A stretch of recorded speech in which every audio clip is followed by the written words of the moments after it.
My father once told me a story. It happened a long time ago, around the 80s of the last century, so I couldn't guarantee the authenticity of the story.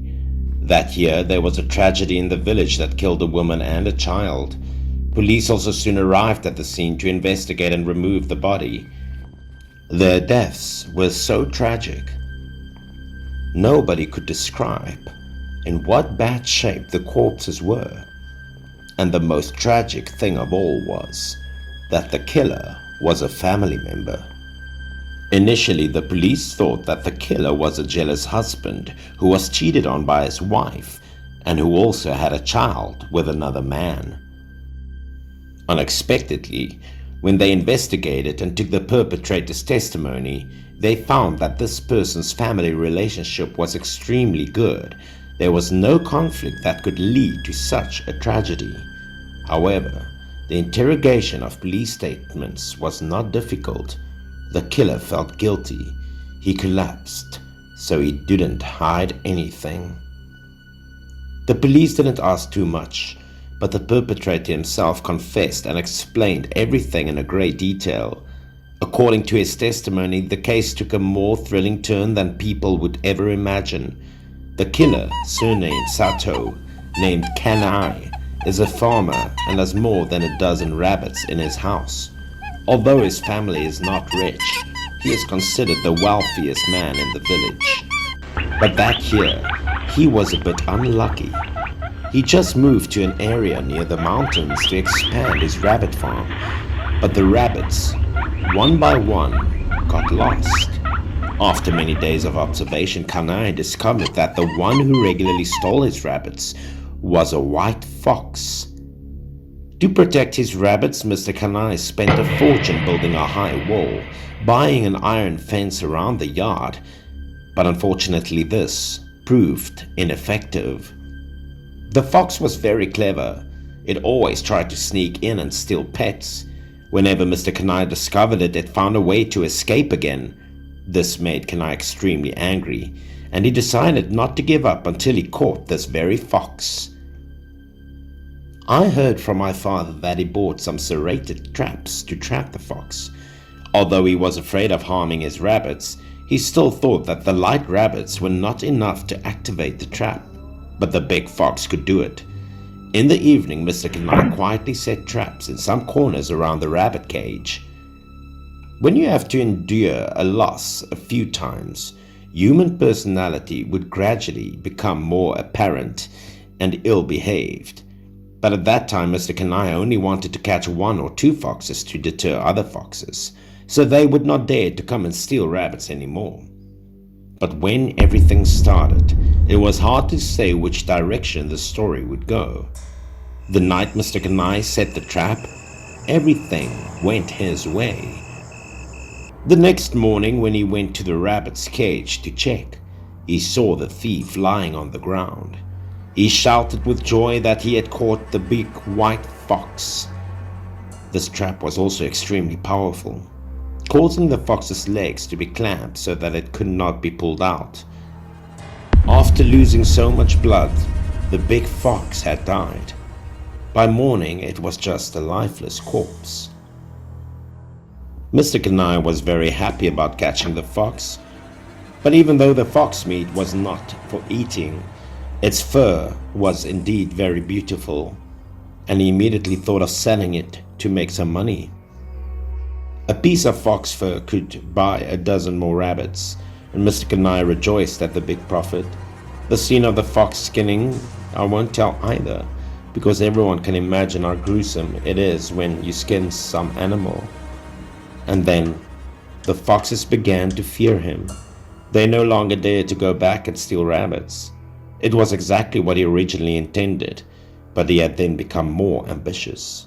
An old farmer like Mr. Kanai suddenly tasted the joy and the sweetness of revenge, so he thought more boldly, even a little bit more evil. To catch the fox, Mr. Kanai did all sort of things. He used chickens and ducks as bait. One day he even went to the mountains to set traps. The number of foxes he caught was great. In this way, within just a few short months, The number of the fox population was significantly reduced due to his uncontrolled nature and capturing of all the foxes in the area. He killed countless foxes, both pregnant and still immature, and he almost killed all of them. Only a few strong foxes was able to escape. As a result, his rabbits were no longer stolen, and he was delighted within his heart. He made himself a shirt made of fox fur, and he was always happy to be admired by people, and he could sell it for a lot of money. Everyone else followed him to hunt foxes, and it was time for him to pay for what he did. One night, Mr. Kanai had to get up early to take care of his rabbits. After finishing feeding the pets, he was about to enter the house when he saw a black figure standing on the top of the wall. The black shadow made Mr. Kanai curious. He turned around and saw that it was a white, furry fox looking straight at him. This fox was very large, with light blue eyes. At first, Mr. Kanai just thought this could be an ordinary fox. It seemed that because of hunger, he went down the mountain to steal food.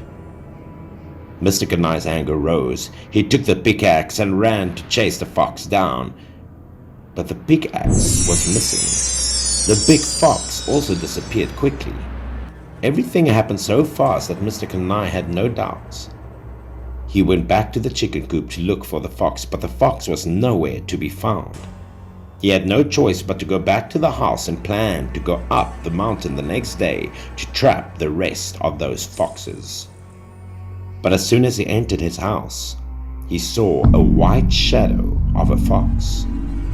Turns out it had ran into his house and was standing on top of his bed.